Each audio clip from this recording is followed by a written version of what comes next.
Picture the palace at Luoyang's in early 757. Outside in Lushan's chamber, his own son is helping arrange his murder.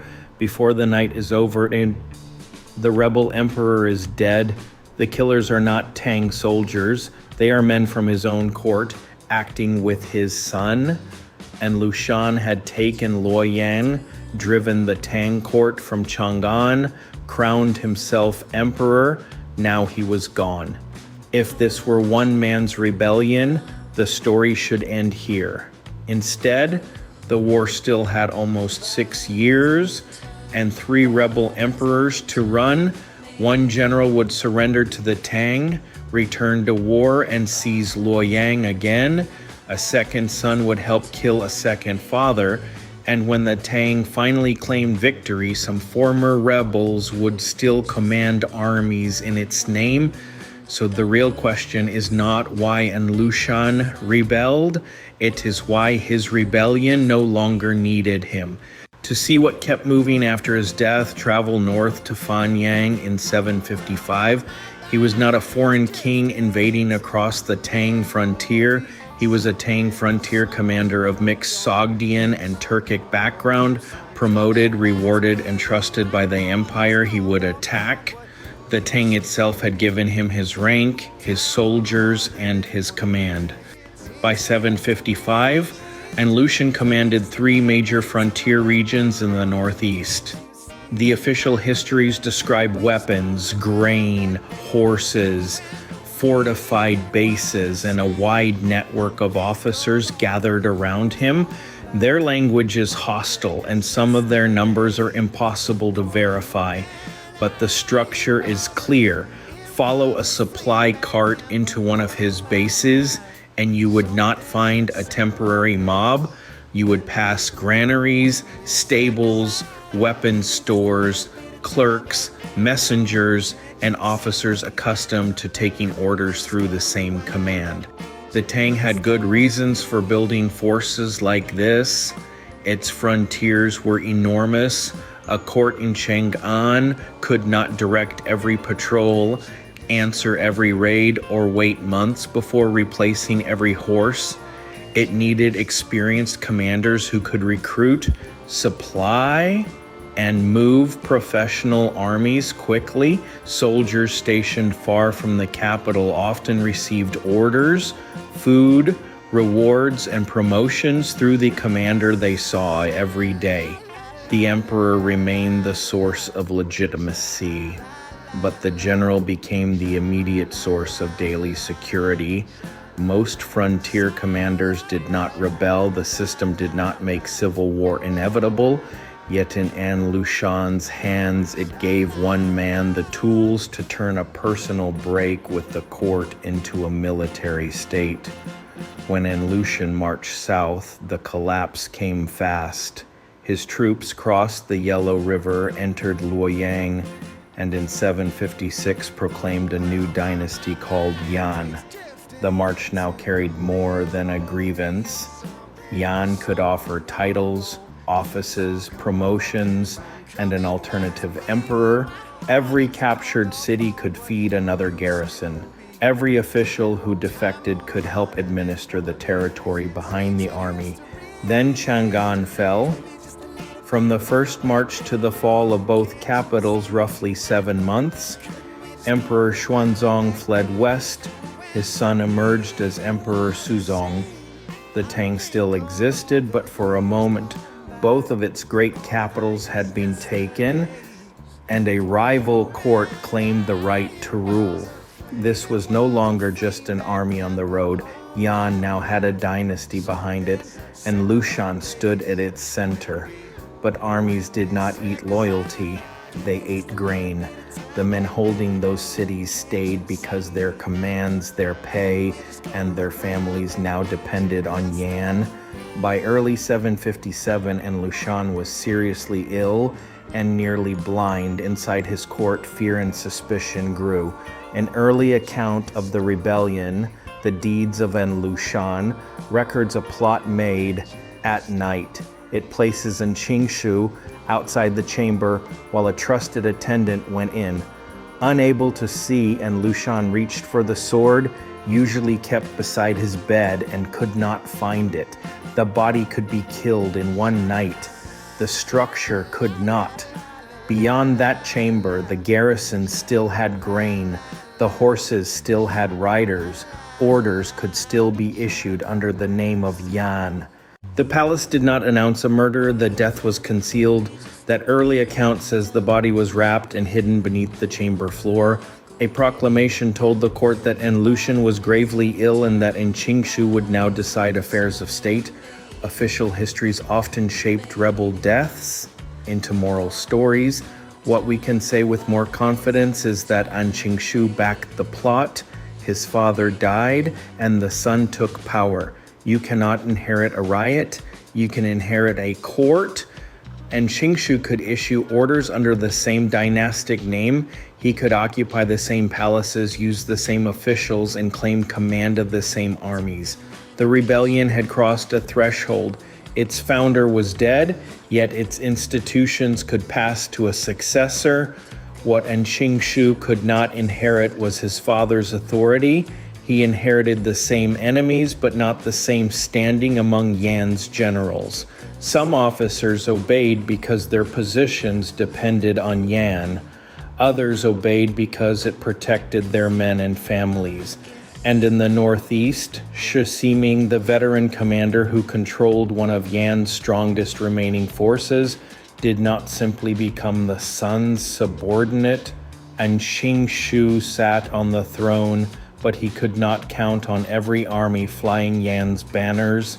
Loyalty to his father was no longer the only thing holding men in place. An officer in the northeast still had troops to feed, territory to defend, and a family to protect, whether Lushan was alive or buried beneath the palace floor. Meanwhile, the Tang was preparing a counterattack for Qingshu. The throne was already slipping. Before the year was over, people in Chang'an would believe they were watching the war end. In the autumn of 757, a road inside Chang'an filled with people. The old book of Tang says old and young crowded the route as the government army entered. People shouted, some wept. After months under rebel rule, they could see Tang soldiers in the capital again. Earlier that spring, the poet Du Fu had been living inside rebel-held Chang'an. In his poem, the dynasty is broken, the mountains and rivers remain, and spring growth deepens through the occupied city. The state is broken, mountains and rivers remain. In the spring city, grass and trees grow deep. The flags could change in a day, the lives inside the cities could not. Two commanders had helped make that return possible. Guo Ziyi, a veteran of the northern campaigns, and Li Guangbi, another anchor of the Tang counteroffensive, kept armies in the field while the court was displaced and desperate. They did not fight alone. The Tang had also sought help from the Uyghur Khaganate. Uyghur cavalry joined for its own strategic and material interests. It was a real ally with its own agenda, not a background force, and not a simple foreign army that saved China. In 757, the coalition retook Chang'an, then it retook Luoyang, two capitals recovered, and Lushan, dead, his son in retreat. What else could victory possibly require?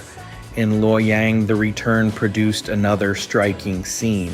The old book of Tang says hundreds of officials who had served the Yan court came out in plain mourning clothes to ask forgiveness. The Tang prince received and reassured them.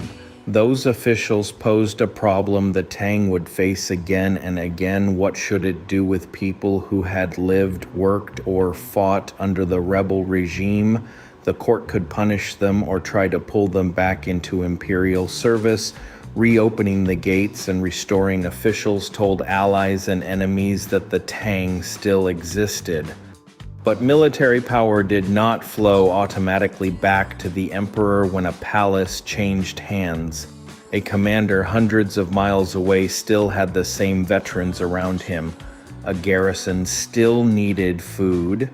A governor deciding whether to surrender still wanted to know what would happen the day after he opened the gate, and Qingshu had escaped to Yecheng, also known in the sources as Xiangzhou. Farther north, Shi Siming still controlled his own veterans and bases. Change the two capitals to Tang colors on a map and the victory looks complete. Leave the northern garrisons visible and it does not. Then Shi Siming, the northeastern commander with the strongest remaining rebel force, offered to surrender. For the court, it sounded like the last obstacle had removed itself. Shi Siming could change sides without giving up the source of his power. He submitted to the Tang. The court granted him titles and recognized his authority in the northeast.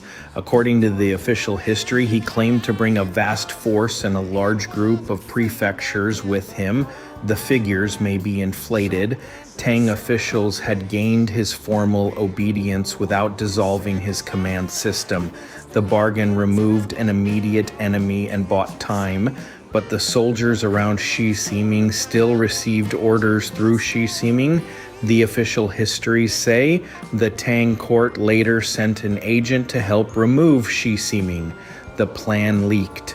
It may not explain every motive behind what followed, but Shi Siming now had good reason to believe that submission had not made him safe. Shi Siming rebelled again. At the same time, An Qingshu was trapped at Yecheng. 9 Tang regional commanders converged on the city. On paper, the numbers and names looked overwhelming, but there was no single field commander over all 9. The old book of Tang is unusually blunt. The court did not appoint a supreme commander. In the spring of 759, Shi Siming moved south to relieve Yecheng. South of the city, the Tang formations met his army. The old book of Tang records a sudden gale, sand filled the air, trees were torn up, daylight went dark enough that soldiers could barely see a few steps, units lost sight of one another, Tang troops broke south, rebel troops also pulled north, weapons and supply wagons were abandoned along the road. The storm did not erase the deeper problem. 9 armies without one commander had no shared authority able to restore order once the field disappeared into dust. The siege came apart. The Tang siege had failed to take An Qingshu. Once he entered Shi Siming's camp, his rescuer ordered him killed. Shi Siming killed An Qingshu, absorbed the remaining Yan forces, and took the imperial title for himself. The rebellion had now passed from founder to son to general. Months after the celebrations of 757, Shi Siming took Luoyang again. The Tang had recovered both capitals and accepted the surrender of its most dangerous remaining opponent, yet the war had restarted around that same opponent. The surrender had changed Shi Siming's title. It had never separated him from the force that could rebuild Yan. Shi Siming was now the third ruler of Yan. The rebellion no longer belonged to An Lushan's family. A successful general had killed the previous emperor, absorbed his men, and claimed the same state for himself. It also meant that no ruler of Yan could trust the men around him. Yan had no settled succession and no institution strong enough to restrain its commanders. Its emperor ruled among men who had already watched one emperor fall. Shi Siming's own son, Shi Chaoyi, had reason to fear for his position. We cannot recover their private conversations. The histories frame what followed as another betrayal, but the outcome is clear. In 761, before his army had finished the campaign, Shi Siming was killed by a faction acting for his son. The command seals passed again, and Qingshu had helped kill An Lushan and inherited Yan. Shi Chaoyi helped kill Shi Siming and inherited Yan. The repetition was more than poetic justice. Violence had become a method of succession. Each new ruler faced senior commanders who now knew the throne could be taken. Offices and territory passed forward. Obedience had to be won again. Shi Chaoyi became the fourth and final emperor of Yan. He held the title, he held troops, he even held Luoyang, but the alliance holding them together was already beginning to calculate what it could preserve without him, and this time, the Tang was ready to offer it exactly that chance. By 762, the Tang had changed emperors and Yan had changed rulers 3 times. The Tang also depended more heavily on regional armies. Guozi and Li Guangbi, the 2 veterans who had anchored earlier counterattacks, had helped keep the dynasty in the field. For the final offensive, another Tang veteran, Pugu Huayan, advanced with Uyghur allies. The Tang did not need to destroy every former rebel in a final cinematic battle. It could offer commanders titles, recognition, and a path into the post-war order. For a man guarding his own soldiers and territory, the question was no longer, do I love the Tang? It was, which choice lets me keep what I command? It was a gamble. Rewarding surrender risked looking like rebellion paid off, but forcing every cornered army to fight to the death would cost the court more. The court took the deal. Men who abandoned Yan could become Tang officials without giving up all the local power they had accumulated during the war. The empire was negotiating with the people who already held its cities. As Shi Chaoyi lost ground, some of his generals refused his summons, others surrendered. Each decision weakened the remaining coalition and made the next defection safer. In 762, Tang and Uyghur forces retook Luoyang again. The banners over Luoyang changed for a second time. Tang authority returned, allied soldiers entered the streets, then looting followed. A modern military history describes the Uyghur sack of Luoyang as especially savage. For civilians inside Luoyang, the city had been recovered and was being plundered by its liberators. Shi Chaoyi fled northeast. Shi Chaoyi's last hours are not recorded consistently. The Old Book of Tang says that Li Huaixian's men captured and killed Shi Chaoyi, then sent his head to the Tang court. Other accounts say he took his own life while fleeing. The compilers of the Ziji Tongjian examined conflicting reports and could not make the disagreement disappear. In early 763, Shi Chaoyi died while fleeing.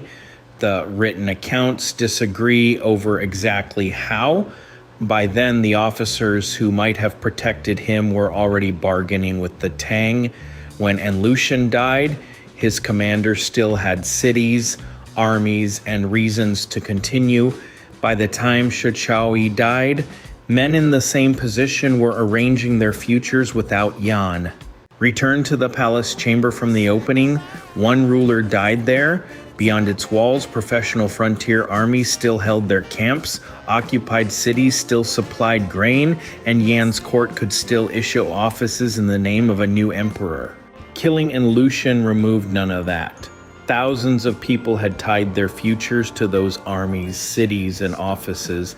Their next decision depended on who controlled the nearest city, who paid the soldiers, and whether a surrender would be honored, not on whether Lushan still breathed.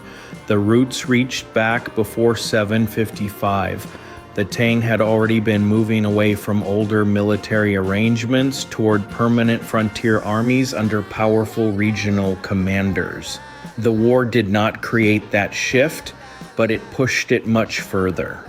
To survive, the Tang relied on regional commanders and Uyghur troops. At the end, it also left some former rebel leaders in office with their military power intact. Battlefield victories mattered, but so did negotiated surrenders with armies the court could not destroy cheaply. Shi Chaoyi's death mattered in 763 because a longer process had already stripped away the choices around him. Cities fell, allied armies advanced, commanders defected, and escape routes narrowed. Before the last emperor of Yan died, His coalition of officers had already taken the rebellion away from him. The Tang won, but the peace absorbed some of the same military arrangements that had kept Yan alive. One famous number makes this ending look simpler than it was: 36 million dead. The claim comes from comparing later population registers with earlier ones. It was not a body count. War, famine, displacement, lost territory, unregistered families, and the collapse of tax administration all affected who appeared in a census. The suffering was immense. Inventing a precise death toll does not honor it. It only turns administrative failure into false certainty. So did the war really get worse after Lushan died? Not year by year, and not in any way a single death toll can prove. It became harder to end. Power broke into more hands. Surrenders reversed, victories dissolved, and holding a capital no longer meant controlling the armies beyond it. Destroying Yan did not restore the old balance between the Horde and the provinces.